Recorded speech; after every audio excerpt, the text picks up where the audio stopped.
If you love samurai and if you love manga, man oh man do I have to tell you that you came to the right place. To start this off, we have a bit of a classic manga here called The New Lone Wolf and Cub, with the main character being the son of the wolf, and the manga itself takes place in the Edo period, with a child finding out that he would lose his father in the beginning of the manga due to warfare during this time. With bodies of numerous samurai beginning to decay and rot in front of our main character, who is a child, we begin to understand a new perspective on what a life of choosing the path of the samurai can actually do to someone's children at the end of the day, leading to people ending up growing without their families due to most men at the time living for their ideals and ultimately the way of the samurai. However, the plot would thicken because this boy actually has some worth to him, because as it would turn out, his father would have actually owned gold. After witnessing the battle between the shogun and the samurai ensue,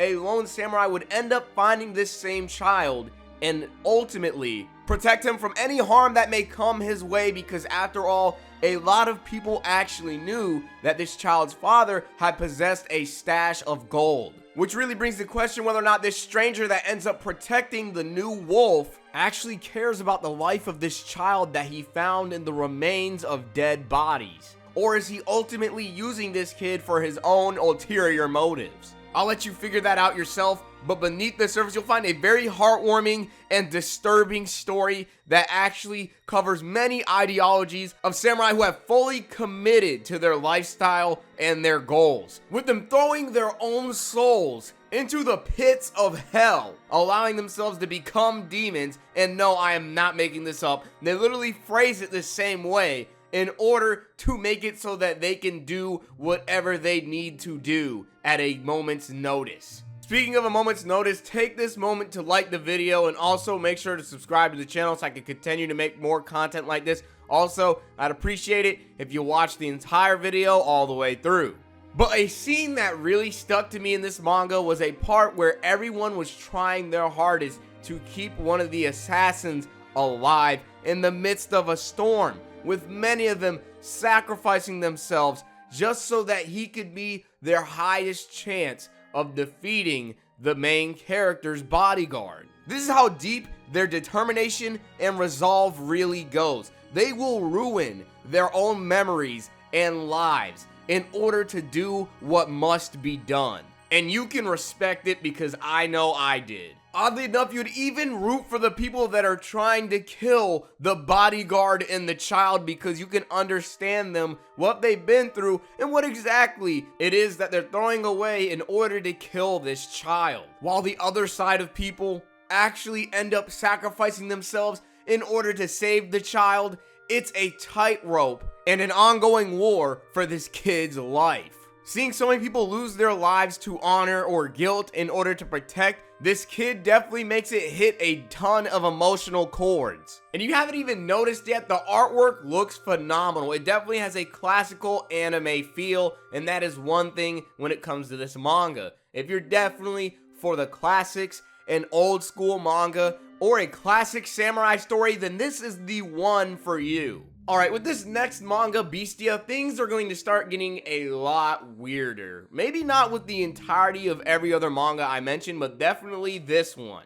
This manga is about a samurai who is half man, half beast, and don't you worry, there's a catch to this, because every time this samurai sleeps with a woman, he ends up giving them green polka dots over their entire body, and they end up dying from being poisoned by sleeping with him. And there is a rare case of women who actually end up developing antibodies. However, this entire disease would boil down from beastmen. And these beastmen are no joke entirely. They are completely disturbing, bloodthirsty, and instinctual beings who care about nothing more than ravaging anything and everything around them. You have scenes when they end up taking advantage of numerous women that the samurai try and protect, and not only that, they end up feasting on children on numerous occasions, with our main character trying to find his sister who also ends up poisoning anyone else that tries to sleep with her. Our main character uses this as his only lead in order to try and find his family, while traveling and killing any bestials or terrible human beings that come across his path. Our main character would use the sword known as the Fangs of God and cut down his enemies mercilessly. However, during his travels when sleeping with numerous women and realizing that he would only kill them afterwards due to his poisonous body, he would only sleep with women that were desperate, women that wanted to die, and ultimately, women that he pities. And in rare cases, he would also save people from their demons, with some women living with grief, sorrow, and ultimately depression after being taken advantage of by a beast. The main character would see to it that he would be able to show a woman love and affection one last time before giving her the death that she wants in order to escape the pain and torment that a beast would leave her with. As crazy and even stupid as this manga may sound, it's some pretty heartwarming and heartbreaking stuff that really makes you think about the instincts of man and what it means to ultimately be a samurai. Because with our main character being half man, half beast, it makes you ask whether or not our main character is a beast or a man. And if not, while being a samurai, what would be the difference between both? And understanding the backstory of where the beast men come from, absolutely insane. I think that enough is worth it alone, because the plot twist of this manga was definitely one of the most interesting, and I really did not see it coming. You would have never have thought that that was going to happen. Like, what the fuck? Really, this manga rewards patience. I know when you first started off, it may seem like it's not really going anywhere, but the plot twists later down the line are absolutely crazy. Definitely give this one a shot, even though it's a little bit weird. The art really does speak for itself, with it going for more of a realistic approach, and I gotta say, it definitely hits home and evokes a lot of emotion. Neko Gahara, if you're a Shaman King fan, then you really will feel at home with this one, which I'm sure some of you didn't even know existed, because a lot of Shaman King fans only look at Shaman King. But as if it wasn't obvious, this is a samurai manga with cats being the main characters inside the series. Anthropomorphic cats with a katana? Who doesn't want to look at this? But yes, this manga is definitely a very interesting one, because this is a manga that you're not gonna see every day. I know the cat humans might be a huge no for some, but honestly, if you give it a chance, the manga is very charming. And also, don't let the way this manga looks scare you away, or even let you think light of it, because I can tell you what, this entire series is actually really intense, with some action scenes drawn at their best. If you're an animal lover, I will admit it's hard to see exactly what these cats can go through, because no punches are pulled and they get done dirty just as much as a human would that you would expect from any samurai manga. Even the occasional cat pun will give you a nice sense of humor alongside all of the blood and the gore. The creativity here really should not be a surprise to any of you. Our main character would walk a path of grievance and fear due to his battle with the Red Warrior. He would walk a path of bloodthirst and begin cutting down as many other cats as he can, while finding his own way of life in doing so, by finding a place to die. That is our main character's goal in Neko Gahara. With that being said, as you could expect from the creator of Shaman King, this manga does have its fair share of secrets, and yes, you may just find a human or two, especially when cats are running around as strays. Of course, there's something to take away with every manga that I mention in this video, but when it comes to a manga like Neko Gahara, it will definitely have you think, and will also make you wonder on what essentially sets you free and allows you to live the life that you ultimately want to live, regardless of what's causing you to suffer day by day on the inside. As I sit here and talk about the mental suffering of our protagonist in Neko Gahara, it still remains to be a very, very bloody manga that actually leaves no stone unturned. Every single character ends up swinging their sword and drawing blood. It honestly will catch you by surprise.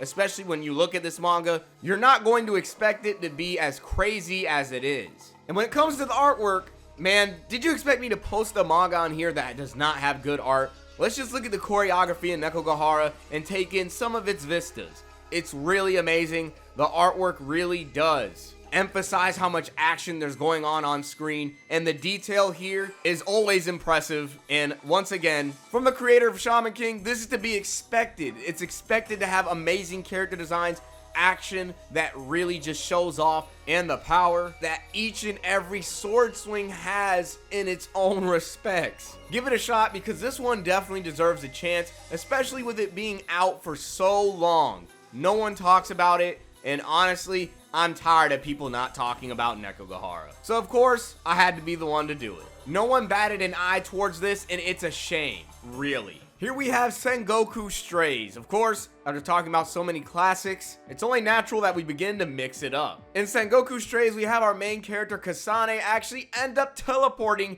into the Sengoku period isekai style after being involved in a freakish accident with a truck and a magical sword. And she would end up living a life alongside Oda Nobunaga. And if you some way, somehow don't know who Nobunaga is, I feel really sorry for you. But the main protagonist in Sengoku Strays is a schoolgirl with a katana who knows kendo. And she has the qualities that you would like from a traditional main character. Of course, she's not a traditional main character, so that makes things all the more interesting. She's very hardworking, she's humble, and the very last person that you would expect to be a samurai in this day and age. So this makes the weight of her character all the more interesting. With her ambition and loyalty to her leaders and her desire to be better and strive to be the strongest, her end-all be-all would be to become the support that everyone around her needs, and this would come from the lifestyle that she had in the modern age. After having to disappear from her family for so long, because she would be teleported into the Sengoku era, from her home in the 21st century, she would actually be the person to support her twin brothers. With both of her parents dead, she would literally be the only support system for her two brothers, and now without them, she would have to carry out things the same exact way, but be able to protect everyone alongside her in the Sengoku era. The love and protection that she would have for Oda Nobunaga, Matazaemon, Kuranosuke, and Goruza would be the same love that she had for her twin brothers before she got isekai'd into this new world. Don't let this manga fool you, because there's actually a lot going on beneath the surface. And I will say this, if you were to think that she was the only one who got isekai'd into this world, man, oh man, you're going to be in for a surprise. I also really do like the art, because it does have a very anime art style, and if you know what I mean, it's the big eyes and the triangular chin, and leaving it to look as anime as an anime should. Now, will Kasane ever get back home? What kind of relationship does she have with all of these warriors with the Sengoku period? And finally, who else ended up getting teleported into this world besides her? You're just gonna have to read it and find out. And finally, this one ended up getting very, very popular in recent years, and I will never forget when no one knew what this was. And wow, is it something really special? Vagabond. The story of Takuzo and Matahachi, man, where do I even begin with these two? With both of these samurai actually being the exact opposite of one another, following different paths, and ultimately making completely different decisions. They end up as allies and then ultimately becoming rivals in such a way that you wouldn't really expect, with Takuzo trying to become the strongest and try to understand himself more and more as this story progresses, its ideologies and its way of life that is ending up being taught to you every single time you flip a page makes Vagabond one of the wisest mangas you could read. There's something you can definitely learn from this, and seeing the struggle of Takuzo and everything that he goes through, especially when he hangs from the tree during the rain by the monk, that is something that is really unmatched in a manga. I literally think about this scene every single day and how much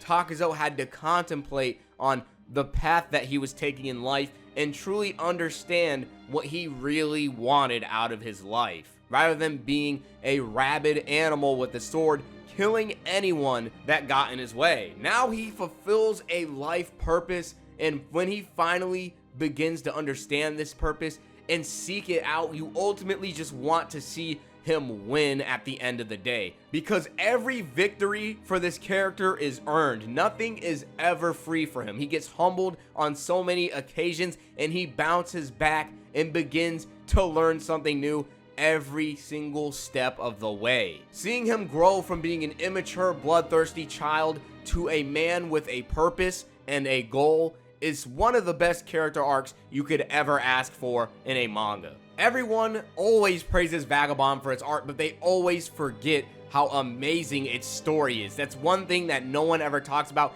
and it irritates me, because after knowing about this manga for years, and I do mean years, and finally seeing it become popular and all anyone does is talk about its art, it is very frustrating. But can I really blame them? No, because the art for Vagabond is in its own league, with every single panel leaping at you and making you feel alive. Every sword slice feels like a layer of death is coating it, because you just know that these samurai and warriors are out for each other's lives, and they're not messing around, because this is what they did. This was their life's purpose, to battle and kill each other. And now when you see someone lose in one of these battles, they may lose an arm, a leg, or maybe even an eye, and they ultimately begin to think about that moment that stained their life forever. There was no do-over, you lost, and if you some way somehow didn't lose your life,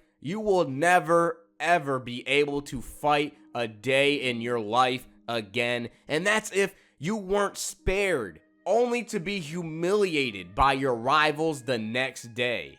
It is truly gruesome the way they treat their underlings, where they're at one of the spear schools and one of the higher ups ends up beating down on a disciple for being a coward, but ultimately the disciples had to be the ones to sacrifice their lives so that their masters would not have to die, so that they can no longer spread their teachings anymore. So really, it makes you think, who is the actual coward? The master that will sit there and let his disciples get killed in the name of his school, or the disciple that chooses his life over a challenge in the name of honor? It is sad because you see them throw their lives away for such simple, trivial things, but this is all that they knew at that point in time.